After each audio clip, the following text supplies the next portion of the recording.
So as Nancy said, my background has been for many years about the impact of technology and more in general also within education system and in schools especially. There have been some projects on higher education also, but mostly in schools.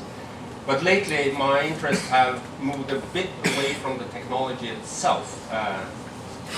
And the reason for that is in Norwegian schools, and I think also in Hong Kong, technology access is not the key issue so much anymore. And also for most young kids, they have technology available 24/7 almost.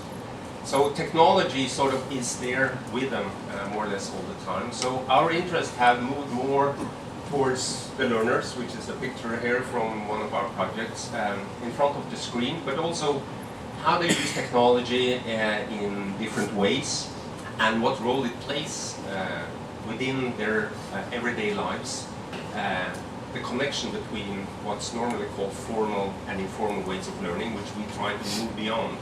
We don't think that kind of learning environment, so that kind of space conception of informal and formal works the same way anymore due to technology developments especially.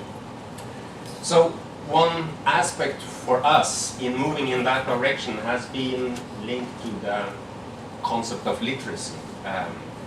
And literacy, some of the broad issues are of course related to that. It's very linked to human development in general. The way we use ways of expressing ourselves, the way we develop symbol systems to make meaning of the world around us, but also to gain knowledge, create knowledge, and to learn. So literacy is sort of throughout human history a fundamental aspect of what it means to be human. But also our interest is these new cultural tools, that some calls it. What's the impact of them in considering the ways we read and learn and what we mean by reading and learning.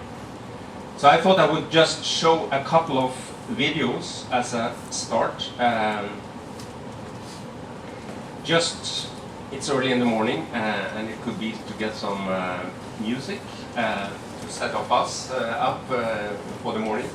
This is a website created by a young Israeli guy called Kuhlman. He sat down for 2 months and looked through videos on YouTube.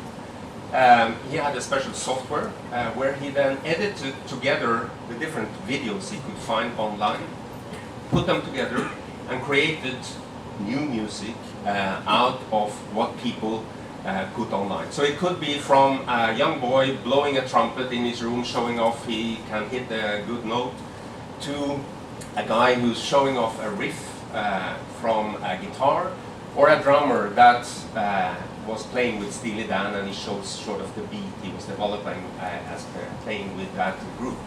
And then he puts this together. We can see it a little bit. Well, what can I do? You can play that 16th note groove to string. Go, you'll be amazed. Okay.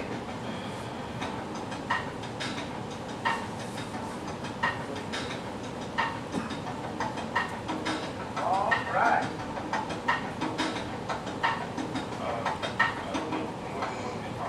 Okay. Okay, and let's just pick the mother of all funk chords. Let's pick a 9th chord.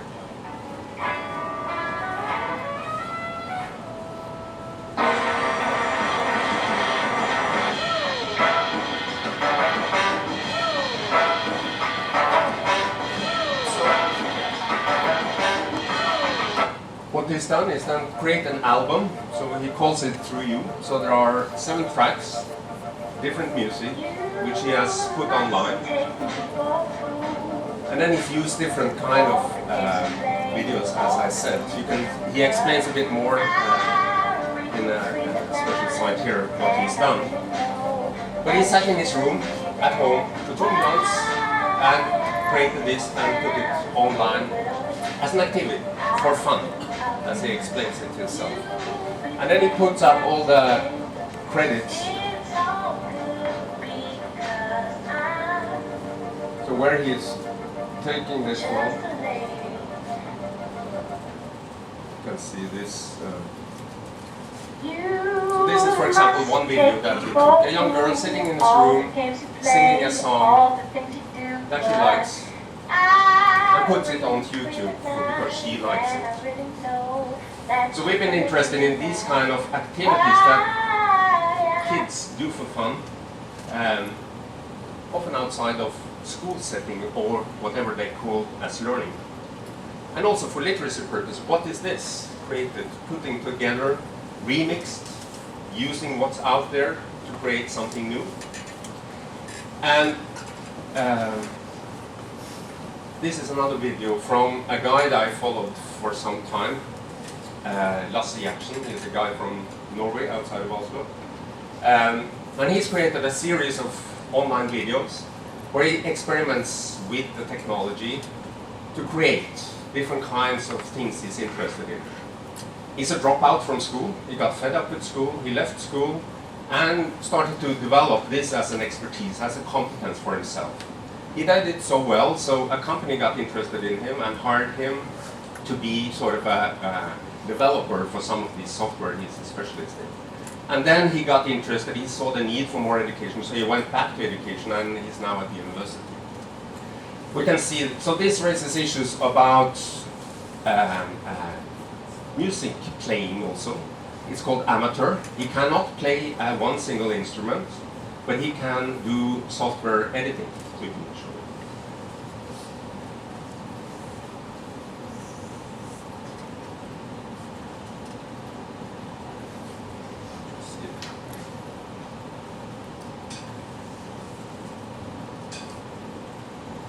In the cellar in his home, we got this.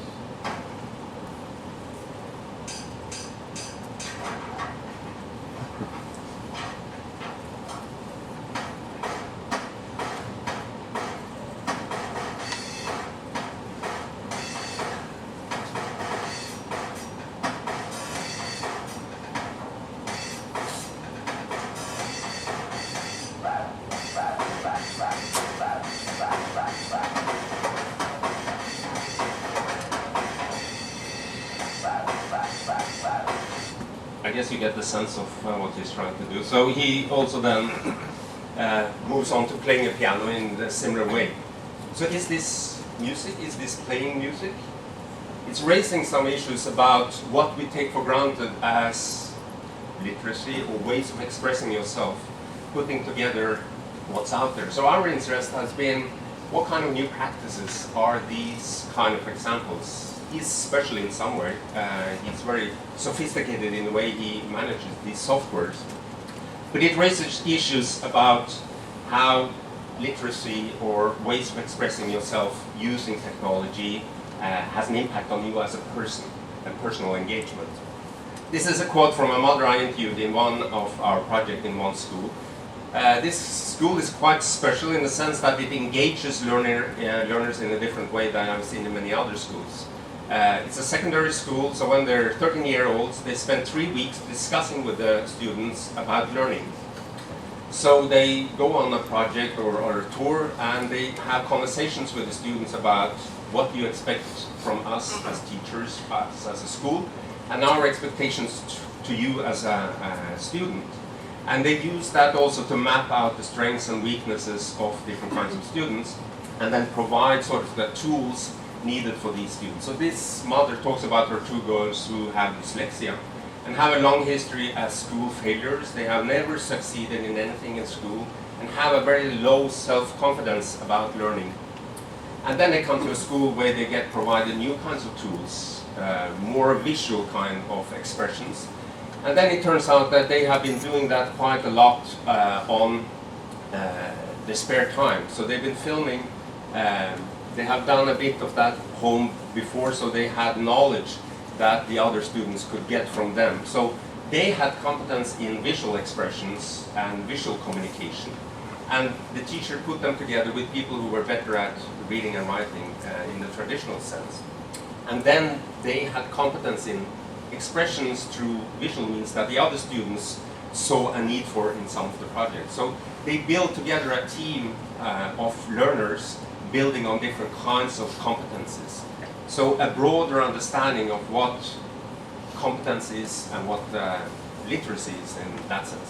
So I thought I would go through some about the issues about what's going on in research also on changing literacies, this as a perspective. One issue that is very high on the agenda in many countries now about media, ICT literacy, digital literacy, or whatever you call it. And something about the school and transformative learning environments and some examples building on that. So some writers highlight that, as I mentioned in the beginning, that this is sort of an expressive element throughout human history. Jeremy Bruner writes about what he calls the externalization trend. From the cave paintings in the beginning of humankind up to now, there's been a need to represent your world, try to represent what's out there and make meaning through your representations. And there are many learner theorists who also write about the interrelationship between technological development and human development. So one example is navigation instruments to sea, or the ways we build ships. So we used to orient ourselves towards land, so you could see land and see where you should navigate. And then we developed navigation instruments that made it possible to navigate according to the stars and made us travel further, discover new kinds of lands. We built bigger ships, better sails that made it possible to travel over bigger seas and so forth. So Roger Selye, a Swedish learning theorist, he makes a point that this is a way of understanding human development and the interrelationship we had with technologies, not in a technological determinist way, but we seek and explore and develop technologies that help us go further in explorations and understandings of the world around us.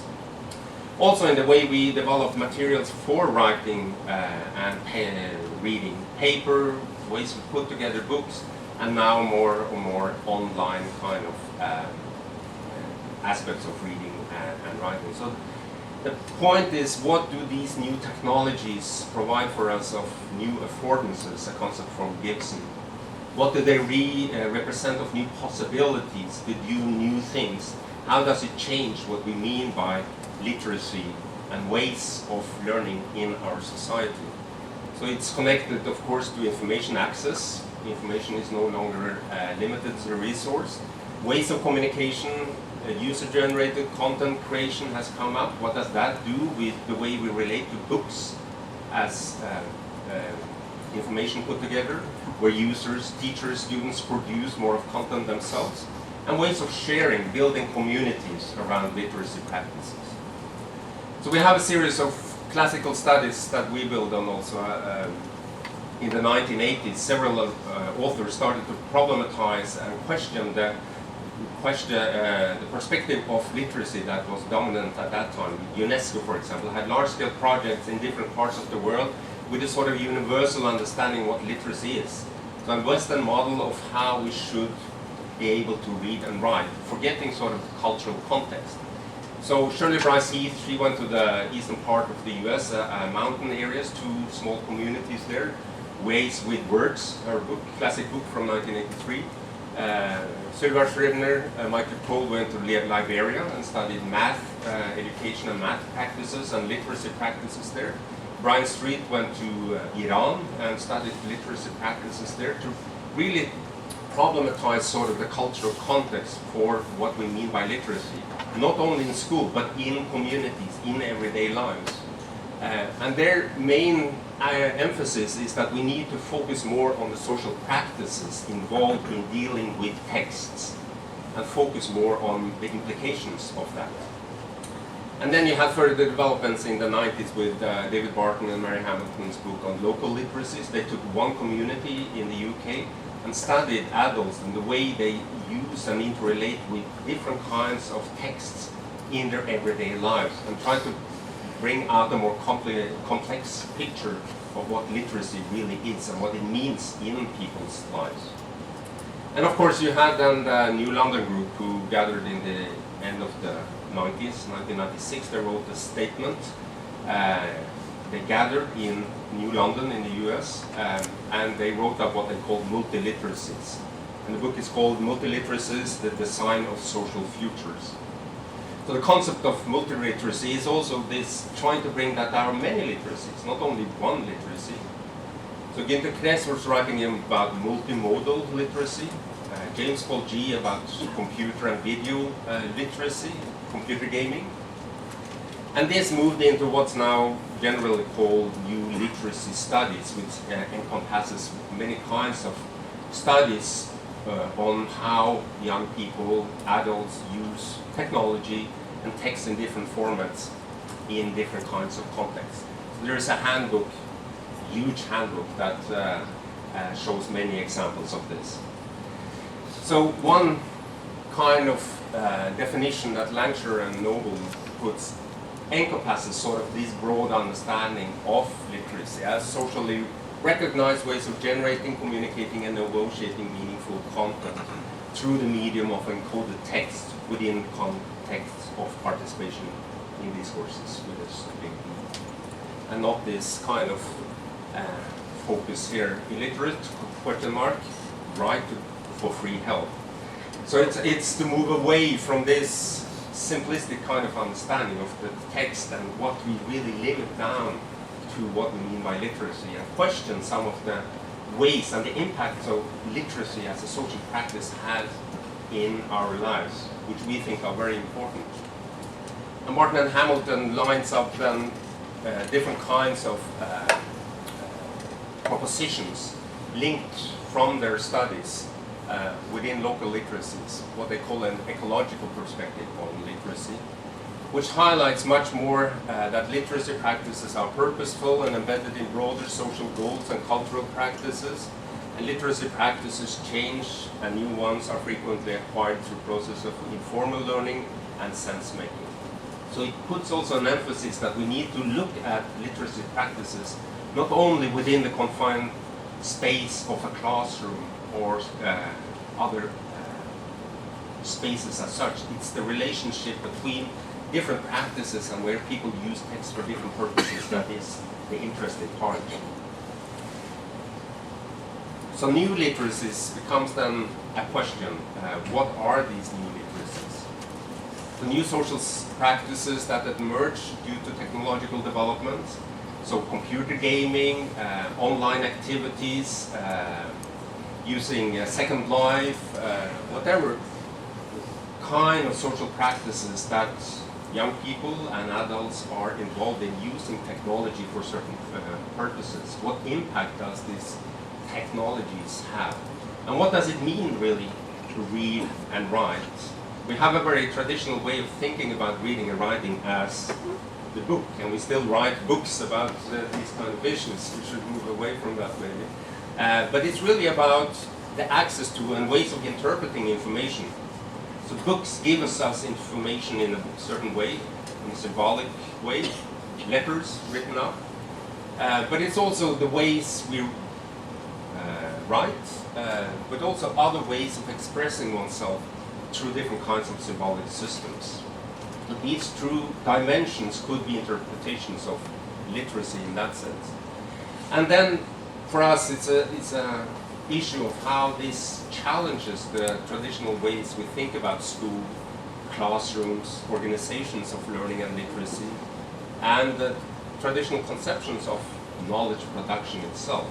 So for example, when user-generated content creations, when young people create, like in fan fiction sites on Harry Potter, when they write long text online and don't define it as learning, they do it for fun, or literacy even.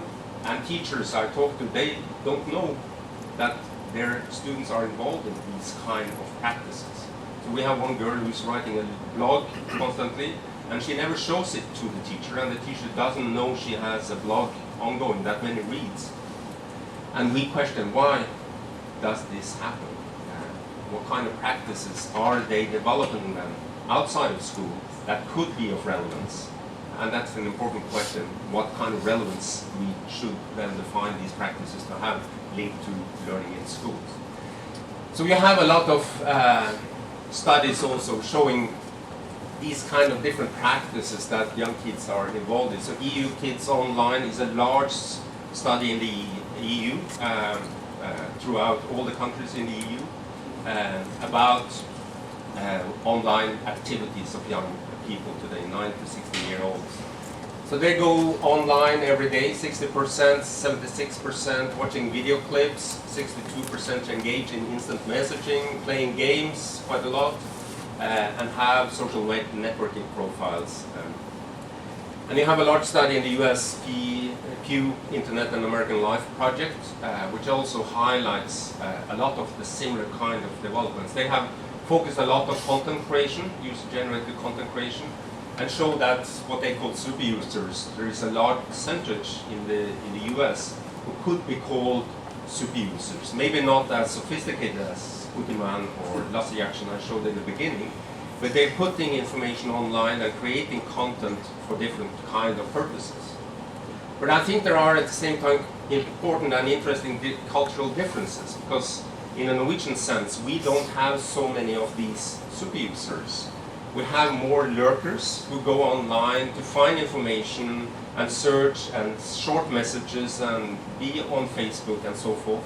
But these advanced kind of productions of video and things like that, that's a rather small group who's doing that on a regular basis.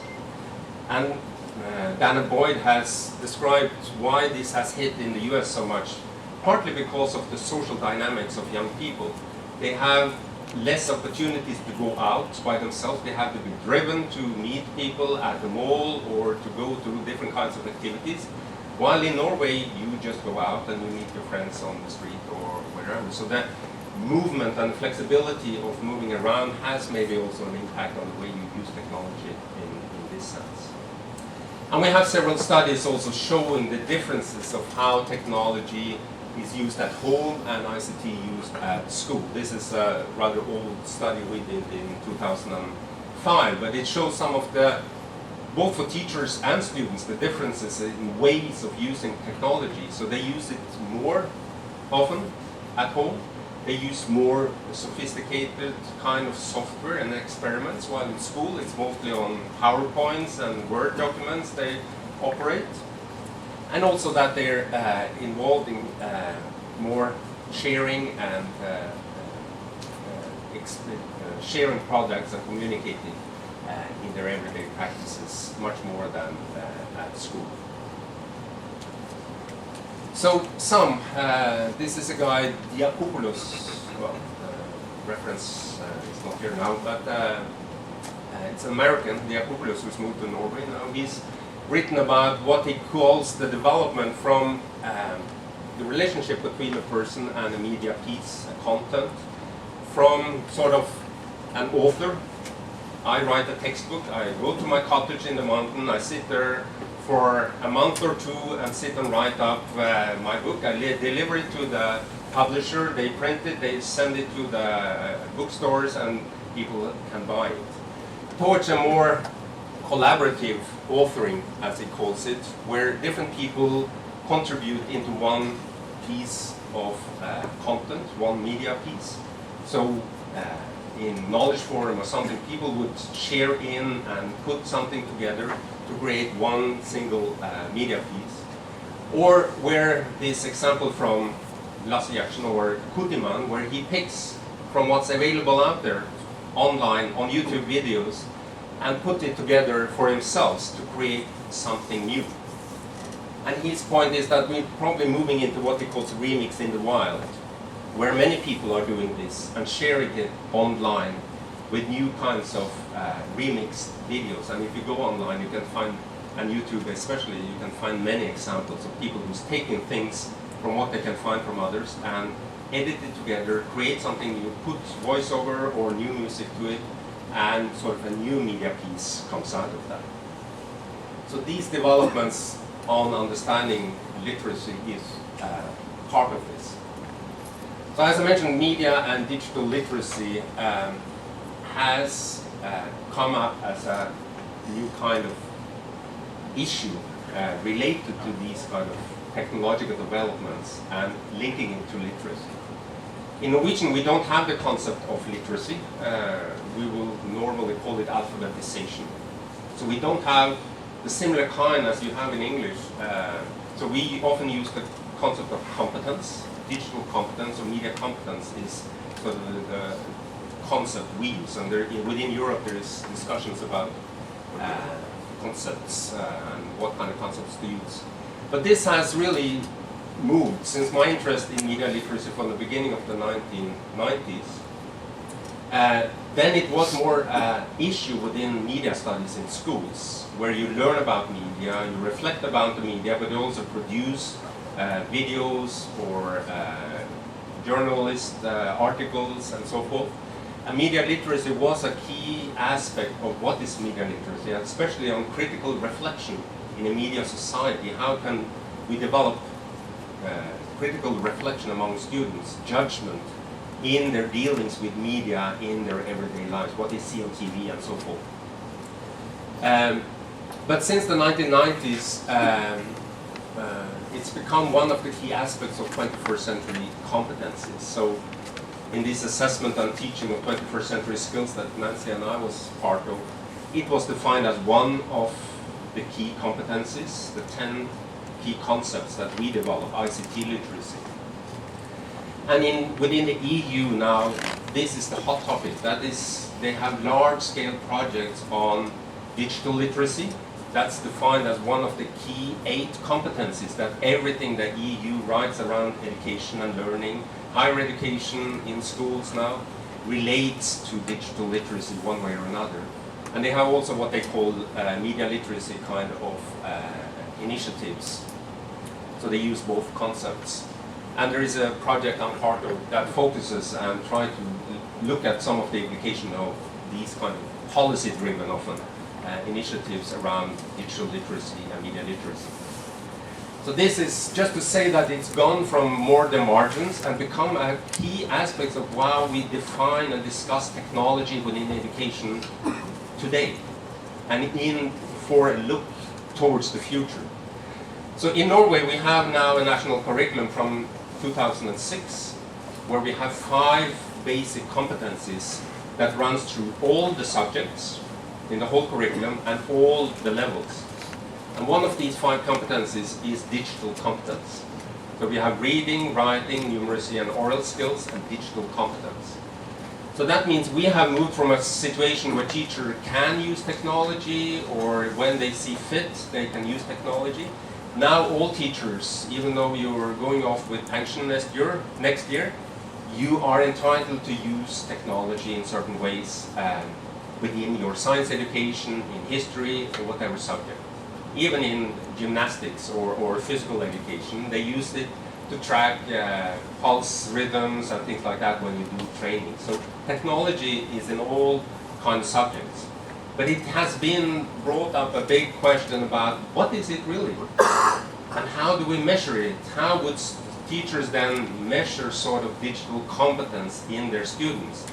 The easy way is sort of the skills in using technology, but there are other aspects to this that are interesting also. So we've been trying to operationalize and build some conceptual structures. This is one example that we had around some key issues that goes into digital competence, from the basic skills, able to download, ways of navigating around the internet, ways of classifying information, integrating, evaluating what kind of information you have, towards the more advanced kind of creation and communication and cooperation, and ways of sharing also, as ways of trying to map out what is it. So we've been trying now to develop some tests. So there are tests being piloted in Norway, and they're going to be national tests.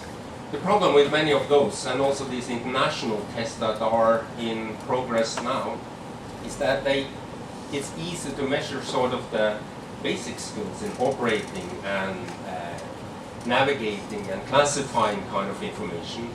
It's more difficult to assess what is creation or creativity and so forth. So that's an ongoing discussion we have also. So we've been trying also to look from the teacher's point of view, or in the class with students.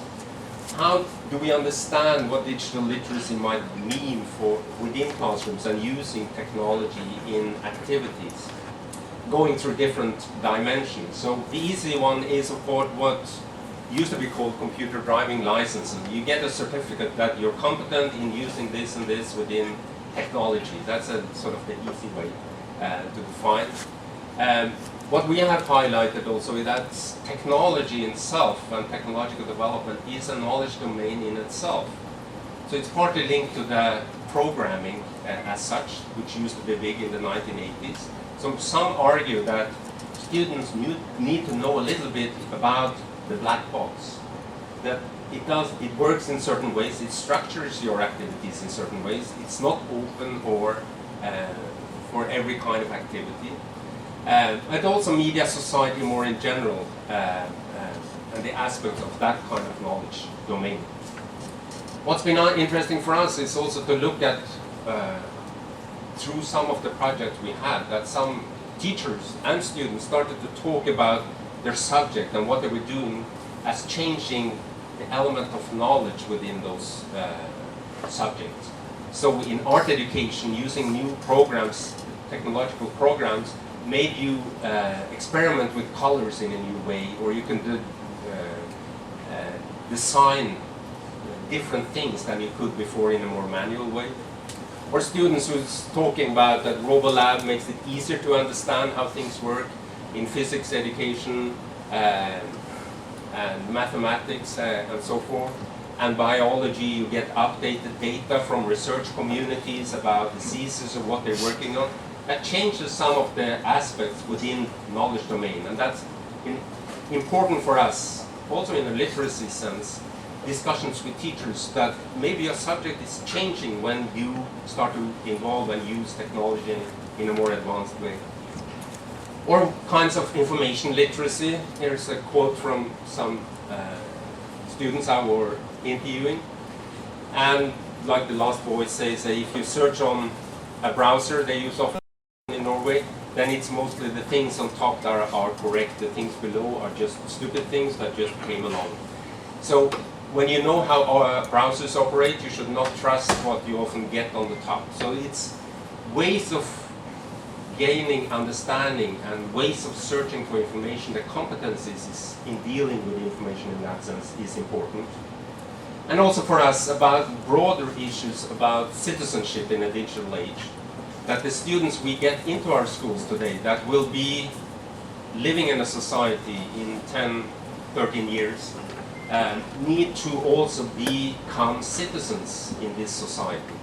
So a philosopher in my department, he's been discussing or writing about what he called technocultural bildung, from the German term, which really means to be literate, to know your way around. So when our elections in our country become online, more and more, if you want social services in the society, your tax papers are not delivered by paper anymore, it's done online. What kind of new divisions in society, what new kind of gaps does this develop, also related to literacy issues? So the school and transforming learning environments, I thought I would say a little bit about that, since this is a topic for this symposium also.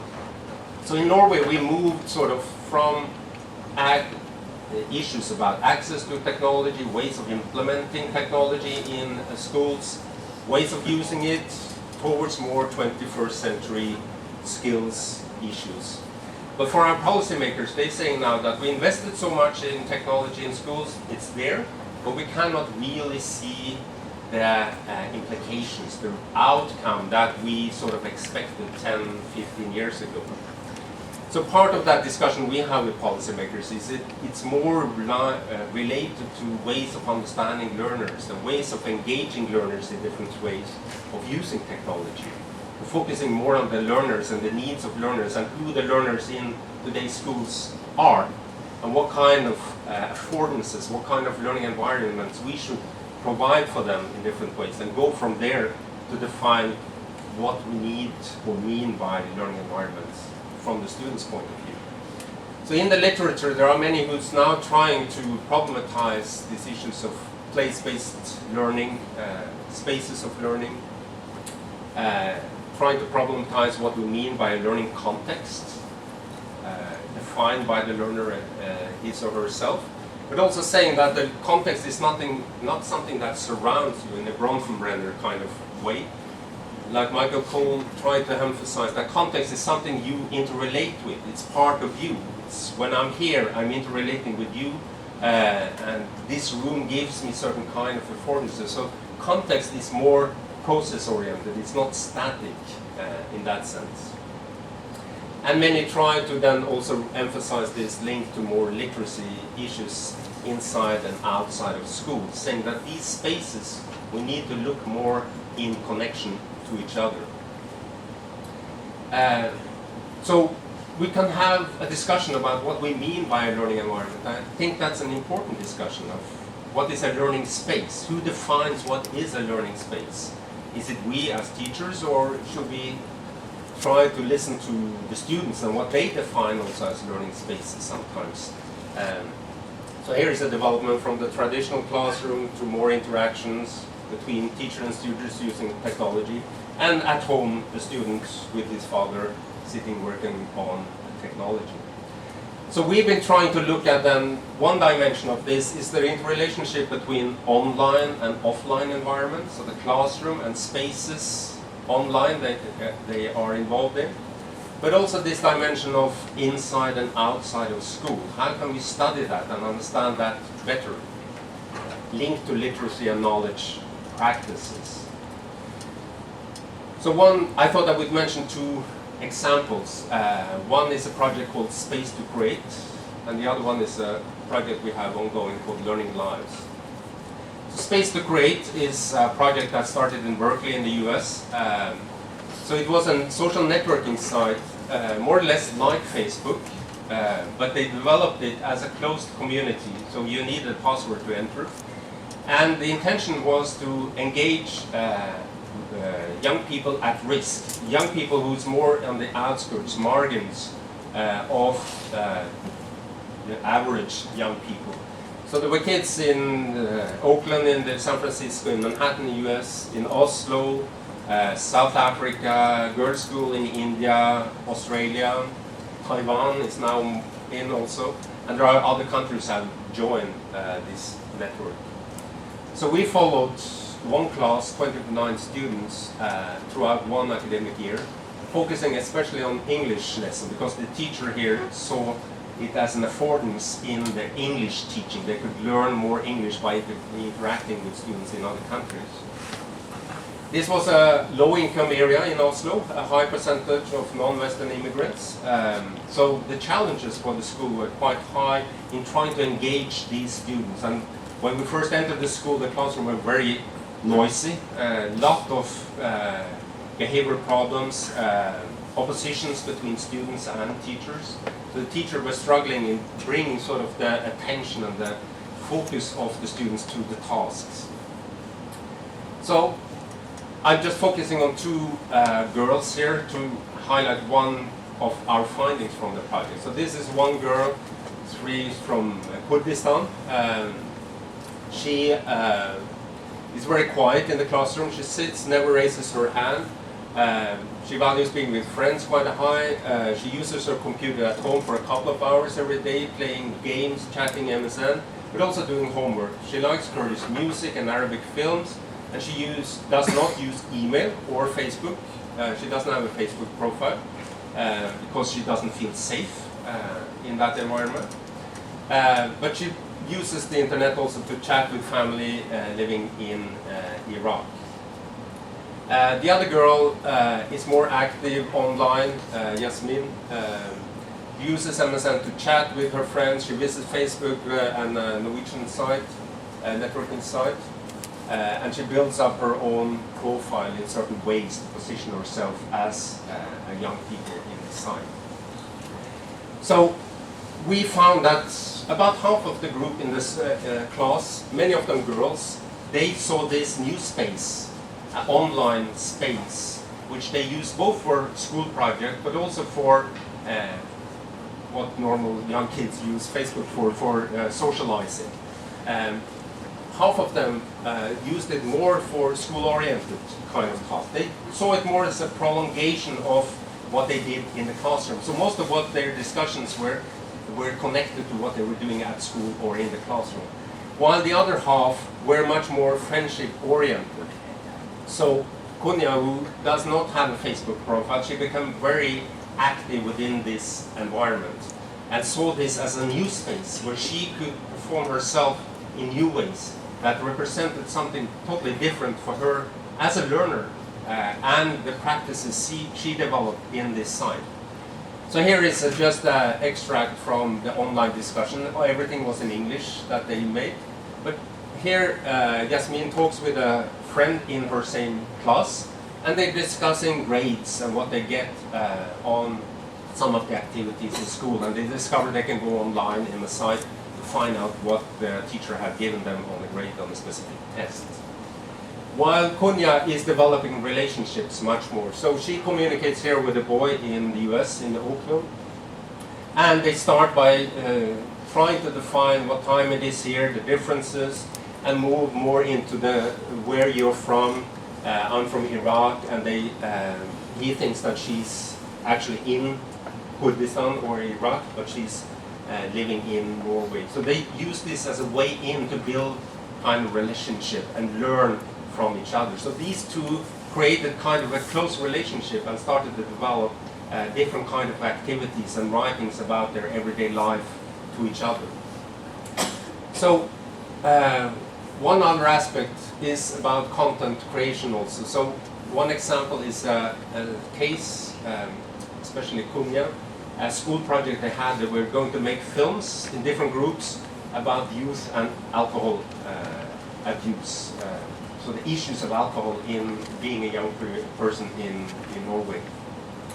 So she took a very active role and she defined sort of that subject they were going to highlight. So it was about the moral dilemmas about being a Muslim girl and being tempted into tasting alcohol. She never tried alcohol.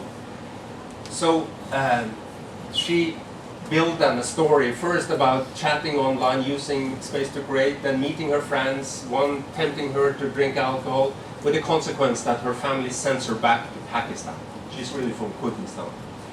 And this was a story she had heard in her community about a girl who had did something that the consequence was she was sent back to Pakistan to her family.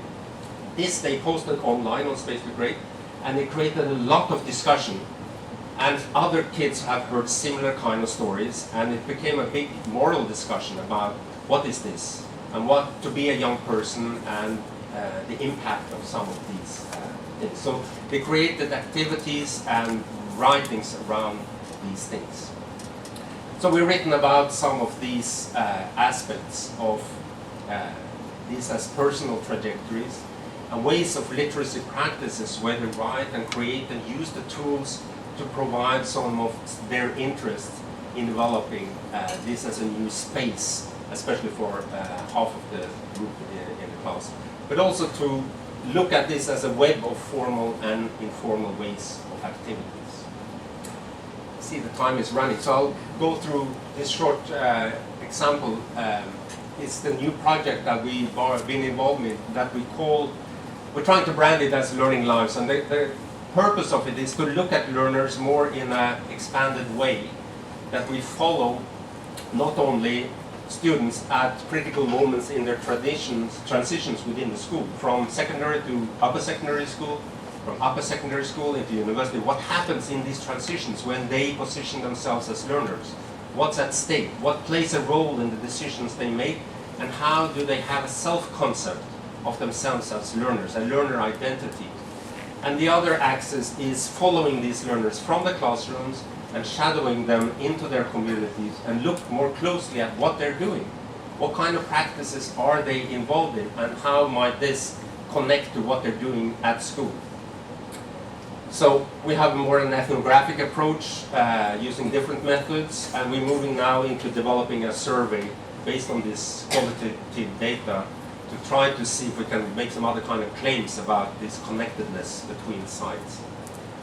So here is a diary from one student who we follow through one day with different kinds of activities and different kinds of spaces she is in. from waking up in the morning when the mobile phone wakes her up, to going first of all to her Facebook to upload it, and then throughout school she makes photos that she will use later on. And she's very involved in using Photoshop to create web design and so forth. But she does that only at home and never at school. School is more to get information for tests and write up assignments. So I thought I would show a short extract from one project also, if it's okay. It's a project where they had, the theme was in Norwegian, about Henrik Ibsen, a Norwegian playwright, and one of his plays especially called Hedda Gabler, about a woman who has two men and behaves not nice and treacherous, considering one of them that ends with a suicide. But the point is that these students combined sort of a media communication aspect that they were involved in, using technology, with what they wanted to accomplish within Norwegian education, and working on the theme of Hedda Gabler. So they created a video that is quite complex, many layers. So they imitate a video by Rihanna and Eminem. That's sort of one aspect to it. And one of these guys who's in the video, he was an active rapper. So he has sent me all his rap texts, which is a lot about being a young person in this valley, this community. But also they made sort of a short, dramatic piece, filming at one of their students' homes, bringing this together in the video itself. Let's just see.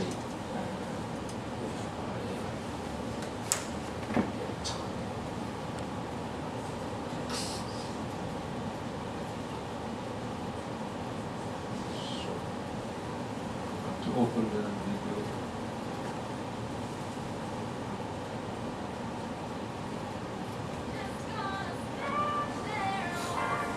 So she's miming to Rihanna. Here's from what they photos. So they made sort of a dramatic piece out of it also. And they used some elements from, if you've seen the video by Rihanna and Eminem, this is an element they managed to recreate by using a special kind of software. And his rap is then his rap.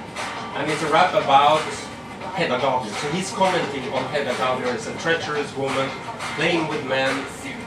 So he's using his tons of knowledge, his background, his interest in being a rapper, performing this in school. So this was the first time he really found his position using his competence, what he was good at, as a literacy practice is developed outside of school, within a school setting. So, you can see, I think I'll just stop it there.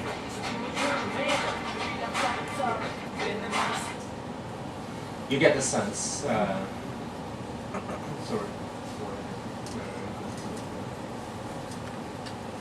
I closed the PowerPoint.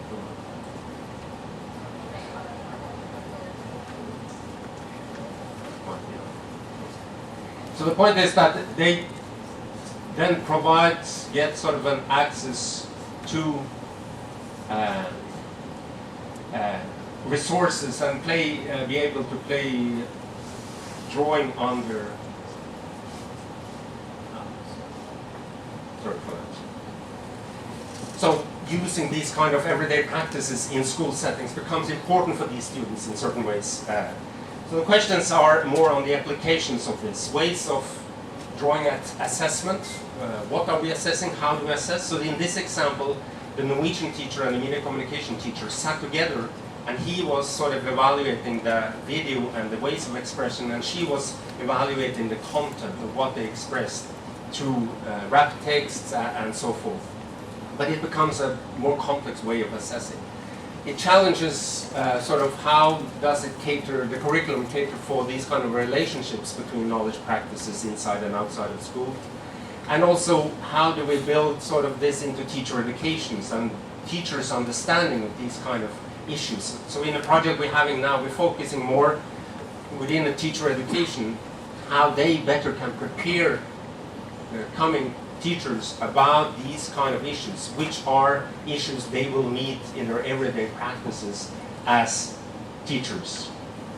So we're trying to develop an understanding of maybe this is expanded spaces, learning environments, expanded classrooms that go beyond what's only happening within confined spaces of the physical space of a classroom, to understand how this engages students or could engage them in different ways, and how we can build relationships between different spaces and what we call formal, semi-formal, or informal ways of learning. So, thank you, and I'm sorry I went a little bit over.